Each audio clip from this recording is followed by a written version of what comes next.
Let's dive into our final segment up for debate. Postseason leader, Alexis. How did you select the 3 players that you did select?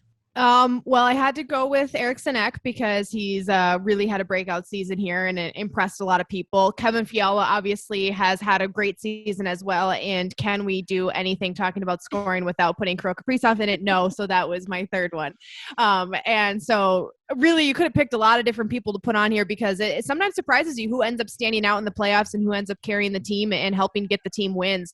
But I went with 3 that I think are maybe obvious ones and just wanted to see what people thought. And I was hoping people weren't all just going to pick Kaprizov. I wanted like actual arguments, like give me reasons why it might be somebody other than him. And there was a couple people who gave some good arguments. Jesse, I'll let you lead the way though. Which one do you think is gonna get the lead in scoring? Kirill Kaprizov. No. Come on, man. I am here for that storyline and that storyline only, baby. Like that's what I want. No, I mean, in all complete honesty, I bet it's not any of the 3 of them. Because like you mentioned, playoffs are always a time of magic. So you're going to see somebody step up and all of a sudden be like, holy cow, when did they learn how to play? Maybe it's a Jonas Brodin or, maybe it's a Greenway, maybe it's a Foligno. But of those 3, I would say Kaprizov just because I love that. I love that kind of cherry on top of the season for him, whatever this might end, just in general in the postseason. So give me number 97 with all of the points. Well, I'm glad you said that because I have a slightly different answer that may surprise some people. I think for some reason, I just get this feeling that it's not going to be Kaprizov. And I feel torn even thinking that. And the reason that I feel like it might not be Kaprizov, and I actually saw somebody comment literally my exact thoughts. Someone commented it on the tweet, is that Kaprizov is obviously going to be the main target, whether the Wild make it out of the first round, make it all the way to the final, whatever it is.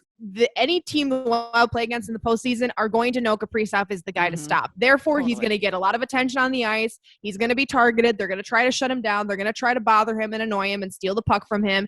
And even though it's hard to get him off of his game, that's not an easy thing to do. But I think the teams the Wild will play in the postseason are going to be relentless on that, as they should be. It's what you saw with Kevin Fiala last year. Exactly. Right? Yeah. And so I think that because of that, we might see other players start to shine a little bit more than Kaprizov in the playoffs as far as scoring goes. Kaprizov's still going to have his magic touch as far as, his hockey IQ and the way he generates plays. Is he going to be the one who's putting the puck in the back of the net the most? That I'm not so sure of. But I will also say this. On the flip side of that, when you get to the playoffs, you need your star players to be your star players. I've said that before. So you need Kirill Kaprizov to be your star player. He's your star player, and he needs to contribute in the postseason. But on the third flip side of that, there's 3 sides to this coin. He's only a rookie. So you never know how they might handle their first NHL playoff series or NHL postseason. And so because of that, I don't want to set too high of a bar for him, just seeing how well he's performed in the regular season. That might translate a little bit differently in his first postseason matchups.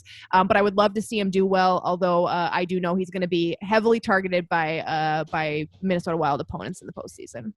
I mean, I don't disagree with you there. I mean, certainly it's either way. You can't go. Somebody better lead this team. Yeah. I want somebody putting up the points. I want to put it on their back. Yeah.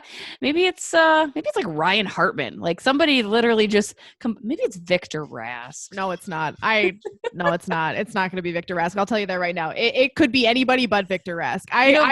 Cam Talbot has a better chance of leading the team in points in the postseason than Victor Rask does, and that's just that on that. When I'm not chirping Dean Evson about Capo Kakinen's letting in 9 goals and not forgetting that, I have been asking him about Victor Rask, like kind of religiously, because I need like an answer. Like I'm trying to do the people's work here.